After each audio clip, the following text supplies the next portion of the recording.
Welcome to Kutch time. Today is April 29th, 2026, and the Detroit Pistons just beat the Orlando Magic in Game 5 of the first round 116 to 109, but are still down 2 to 3. A Francis Orlando didn't have an answer for the flaming hot Cade Cunningham, who set a new franchise playoff record of 45 points, passing the mayor, Dave Bing. There's obviously so much like that. Pistons won a game. That's just maybe a game too late. Cade sets the franchise record. He has 45 points. He also has 5 assists. Crazy efficient night. He's been struggling with his three ball basically whole most of the season actually, but definitely this playoff series and definitely since he came back from the lung injury. He's 5 for 8 from three tonight. He was working the mid range. He was able to work on smaller defenders like Desmond Bain, Jalen Suggs, even the guys like Tristan Da Silva, who are a bit smaller size compared to someone like Franz, who's quite big. And he shoots 13 for 23, and then he also makes every free throw. He goes 14 for 14. The Pistons free throw situation was kind of weird tonight. They start 4 for 10, and then they finish the game 24 for 25. But overall, Cade carried the team on his back. I mean, he has 45 points, and they only win by 7. A lot of that has to do with other guys' inability to make open three-point shots. That's beside the point. This is Cade's best game. This is probably Cade's best game, most important game in his whole career. There was multiple times he was clutch. He was getting his mid-range. He was getting the shot. He was getting back down, step backs, whatever he wanted. In the fourth quarter at the end, Paulo hit a huge three. Pistons come down on the floor. Someone else shoots the ball. I think it was Tobias. But then someone gets the offensive rebound, and then that's up in Cade's hands. And a few seconds left, Cade step back, mid range, and that really was one of the game deciding shots. And obviously he was, I mean, Cade and Paulo, it's number one versus number one overall pick, and you saw one of the best matchups, scoring wise. Cade has 45, Paulo has 45. I mean, this is an elite game. This is an elite game to watch. Now, will Franz be out next game and Cade be able to have as an efficient night as he did tonight? Maybe not. Franz is probably will be questionable going into Game 6. If he doesn't play Game 6, I expect him to be almost guaranteed to play Game 7 or at least try to. But overall, Cade's night, team on the back, needed the win. Otherwise, you're going home and guaranteeing the upset against an 8 seed as you're the 1 seed. But that doesn't happen because Cade had 45 points, which is one off his career high. Maybe next game. Tobias Harris, very nice night, very efficient night for him.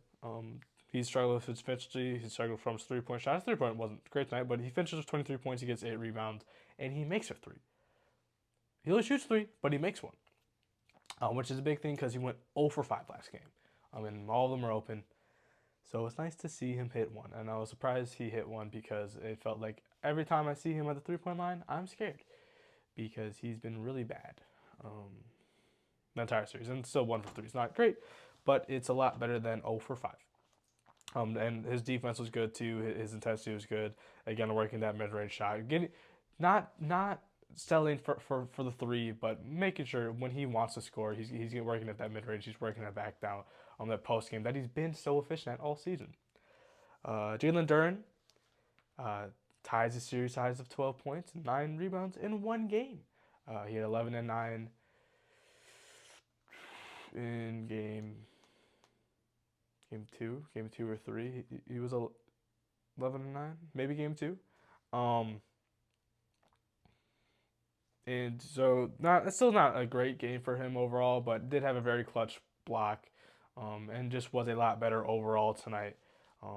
But we also played some less minutes, was in foul trouble, and Stu just had a nice game from defense because it's Stu. I mean, he's the second best defender on this team overall. Second to Asar. Asar, maybe not, maybe didn't score too much. He didn't score too much, but he did everything else. I had 16 points, but then he has the team's best 15 rebounds. He has 6 assists. He has 5 steals. He has 2 blocks. I mean, there's not much more though. There's a lot of people who were very critical of Asar. after the game. And Asar has been one of the few guys to really show up every game. Again, he's not going to be crazy offensively, but you need his defense in. And when he's not, you're letting up runs. Guess what? He plays 36 minutes, and that's with an injury. Asar went down with looked like an ankle tweak. He rolled it coming down on a defensive, I think a defensive play. That would have been offense, and kind of rolled it on Paulo's ankle or foot, and then he had to sit out for a little bit. And that's really the only time he sat out was because of that injury, because he got a little tweaked up. Then he comes in and plays the rest of the game and plays amazingly. I mean, he's active on the boards. He's active on defense. I don't care if there's cones on defense. There's cones on offense. Star might be a cone on offense sometimes.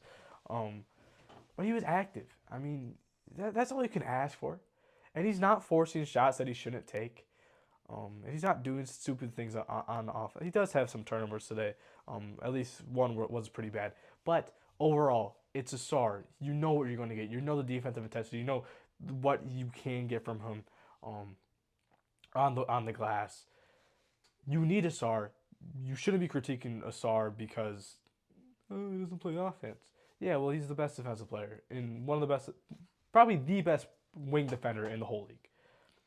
So guess what? You're going to play him, and he's going to try and win you games. And like tonight, he might not have the points, but he has everything else. He has everything else. And it's a big reason the Pistons won this game. Duncan Robinson, his best three-point shooting game yet, I think. 12 points, and he makes 3 for 6 from 3. What a miracle. That's it. No, that's it. He also talked some trash, which was nice to see. That's it. That's all I got for Duncan. A couple bad things tonight still. 17 turnovers. Turnover was still an issue today. Less so than last game because last game was 20. But 17 is 3 less, which doesn't sound like a lot, but is a lot because that's a lot of potential points, a lot more potential shots. But Cade has 6. Less than 9 and 8. Still bad. Asar has 5, which is bad. But he was able to work more on ball today, which is nice to see. And Durant has 3. One of them was a really bad dribble move that I don't really know what he's thinking. He tried to drive and be a little bit more aggressive, and it didn't work out. So he didn't try that for the rest of the game. Turnovers have to be better, but Orlando's a good team. They're going to force turnovers. As again, you just 15. 15 is all I ask for. Try to limit it to 15. 15 is still not great. Just a little bit above league average. 17, 20, 18, 19? Get out of my face. Give me 15 turnovers. Give me 15 turnovers and we'll win. I promise you. Maybe. 3-point was not amazing day. It was better. It was about like 34, 35%. 10 for 28 from 3. And the main problem was Danis. Without him, you're shooting over 40% from 3. He goes 0 for 5, and a decent amount of them are open. I don't know why he can't shoot anymore. I don't know what happened. I don't know why he can only shoot when he's in the starting lineup. I wish I knew. But it ain't happening right now. His offensive shooting-wise has been fine. Has been bad. His finishing has been fine. He's not been great. But he goes over 5. Javante goes over 1 for 4. Again, I think missed 1 or 2 wide open ones, but did hit 1 at least. And then Stu and Karras both missed theirs, both wide open. Just really got to hit wide open threes. I don't think it's that hard. When I'm seeing the Magic do it, it's I don't. Why can't the Pistons do that? Well, whatever. They have a little bit better shooters than us. Actually, a lot better shooters than us, but whatever. Make some 3-point. Make the wide open 3-point. That's all I ask. Just 1 or 2 more. So 1 or 2 more, it's a double-digit win. But hey, I can't ask for too much. We won. Next game's Friday. It's Game 6. It's back in Orlando. Will Franzi back? The world may never know until probably Friday. Hopefully the Pistons can win that, force the Game 7, come back to Detroit for on Sunday. But I will not make a vid, unfortunately. I have to graduate college, unfortunately, so I will be doing that ceremony So that starts at 7 for me. The game probably will start at 7. So I'll miss most of the game, not all of it. So no vid for me, no recap for me. If the Pistons force a game 7, I'll be back. If the Pistons lose, which hopefully they won't, I'll have a video up by the end of next week just to have a recap and then the plans for summer videos. But hopefully the Pistons can win Game 6 and I can be back here on Sunday to make a video for Game 7. Thank you.